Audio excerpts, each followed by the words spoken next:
मेरे YouTube channel के friends, मैं डॉक्टर कृष्णा रानी, 48 इयर्स टीचिंग एक्सपीरियंस।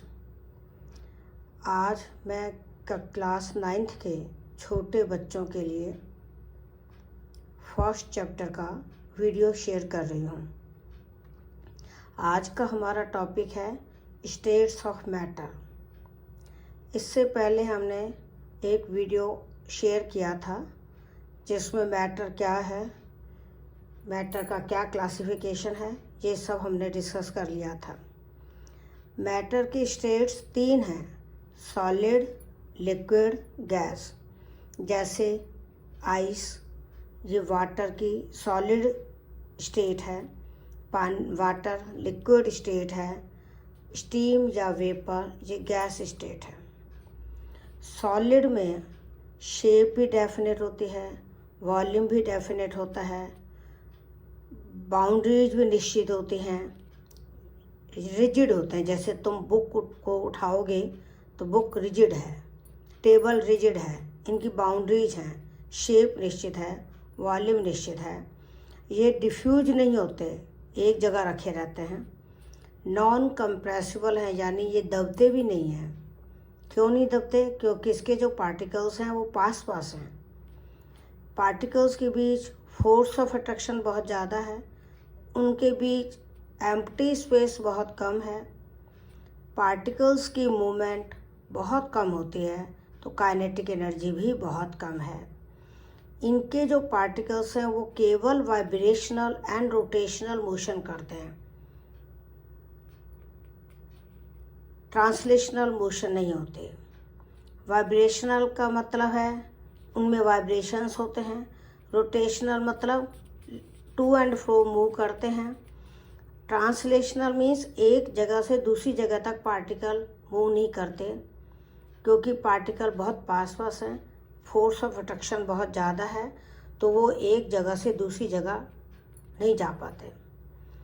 पार्टिकल्स की काइनेटिक एनर्जी बहुत कम है। स्पंज जो है इसकी शेप निश्चित है, लेकिन इसके अंदर स्मॉल होल्स होते हैं जिनमें एयर ट्रैप्ड रहती है। अगर आप स्पंज को दबाओगे तो वो कंप्रेस हो जाएगा और एयर बाहर निकल जाएगी।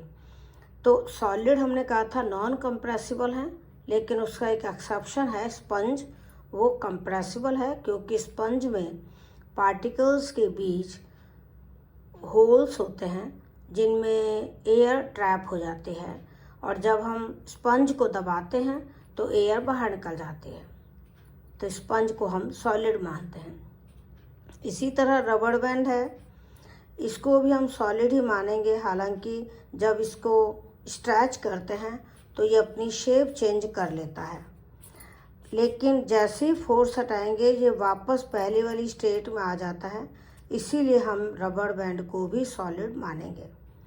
शुगर, सॉल्ट, टेबल, बुक ये सब सॉलिड हैं। एक टर्म है ड्राई आइस या ड्राई कोल्ड। ड्राई आइस या ड्राई कोल्ड ये सॉलिड CO2 है। इसको ड्राई आइस इसलिए कहते हैं कि ये जब सॉलिड है इसको गर्म करते हैं तो सीधे गैस में बदल जाती है बिना लिक्विड में बदले, यानी ये सब्लाइम हो जाती है, सब्लिमेशन हो जाता है इसका। सॉलिड CO2 सीधे गैस में बदल जाती है, लिक्विड में बदलती ही नहीं है, इसीलिए इसको हम सॉलिड CO2 को ड्राई आइस कहते हैं। अब है लिक्विड स्टेट।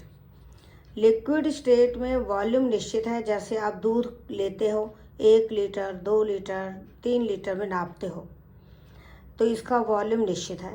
शेप निश्चित नहीं है, क्योंकि अगर हम दूध को कप में डालते हैं कप की शेप ले लेता है, भगोनी में डालते हैं भगोनी की शेप ले लेता है, तो जिस कंटेनर में हम लिक्विड को डालते हैं वो उसी की शेप ले लेता है। लिक्विड फ्लो हो सकते हैं, डिफ्यूज हो सकते हैं, तो लिक्विड चूँकि फ्लो हो सकते हैं इसीलिए लिक्विड को फ्लूइड कहते हैं। ये रिजिड नहीं है, सॉलिड की तरह रिजिड नहीं है।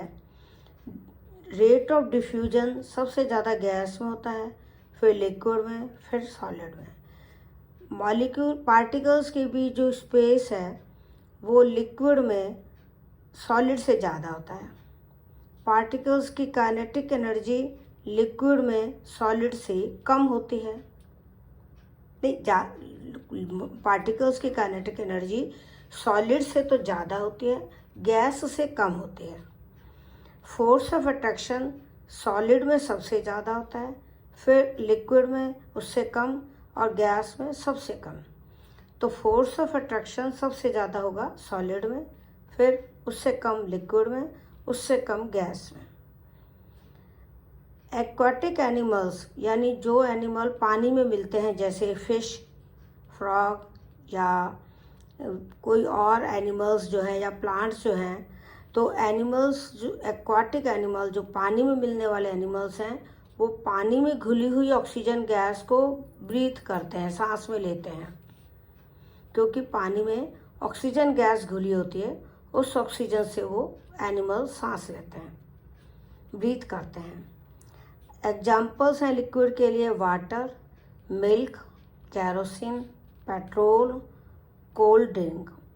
ये कंप्रेसिबल नहीं है, मतलब लिक्विड को अगर आप दबाओगे तो ये नहीं दबेंगे। इनकी ओन सरफेस है, जैसे अगर पानी में आपने कप में आपने दूध डाला तो दूध के ऊपर एक सरफेस दिखेगी आपको। ये लिक्विड दो तरह के होते हैं, वॉलेटाइल लिक्विड और non volatile liquid. Volatile liquid वो हैं जो गर्म करने पर जल्दी वेपर में बदल जाते हैं, या रख देने पर भी वो इवेपोरेट हो जाते हैं। जैसे तुम किसी कंटेनर में पेट्रोल रख दो, थोड़ी देर में पेट्रोल उड़ जाएगा क्योंकि वो वेपर में बदल जाएगा। स्प्रिट, ये भी उड़ जाती है। एसीटोन नेल पॉलिश रिमूवर है, ये भी इवेपोरेट हो जाता है। तो ये तीनों जो हैं वॉलेटाइल लिक्विड के एग्जाम्पल्स हैं। नॉन वॉलेटाइल लिक्विड ऐसे लिक्विड हैं जो जल्दी से इवेपोरेट नहीं होते, जैसे ऑयल है। तो आज हमने आपको सॉलिड स्टेट और लिक्विड स्टेट के बारे में बताया। अगले वीडियो में हम आपको गैस स्टेट के बारे में बताएंगे। सॉलिड से लिक्विड बनना, जैसे बर्फ़ को रख दो, बर्फ़ पिघल जाएगी, इसको तो कहते हैं मेल्टिंग या फ्यूजन। सॉलिड से लिक्विड बनना। और बर्फ़ जो है पानी में बदल जाएगी, ये तो मेल्टिंग हो गया। अगर आप पानी को फ्रिज में रख दो, तो फ्रीजर में रख दो, तो वो बर्फ़ बन जाएगा। तो लिक्विड से सॉलिड बनना फ्रीजिंग कहलाता है।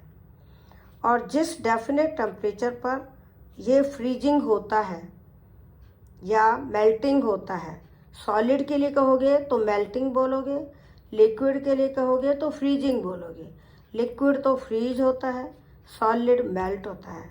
तो ये डेफिनेट टेम्परेचर पर होता है, जिसको हम मेल्टिंग पॉइंट ऑफ सॉलिड या फ्रीजिंग पॉइंट ऑफ लिक्विड कहते हैं। पानी का बर्फ़ का मेल्टिंग पॉइंट 0 डिग्री सेंटीग्रेड है और पानी का फ्रीजिंग पॉइंट भी 0 डिग्री सेंटीग्रेड है। Thank you. अब हम आप लोगों को अगर मेरा वीडियो अच्छा लगे और आगे के वीडियो भी देखना चाहें तो चैनल को सब्सक्राइब करें। अगर आपको ये वीडियो पसंद आता है तो आप उसे लाइक करें, और यदि आप ये चाहते हैं कि आपके और फ्रेंड्स और आपके फैमिली मेम्बर्स के ये वीडियो काम आए तो आप उन्हें शेयर कीजिए। धन्यवाद।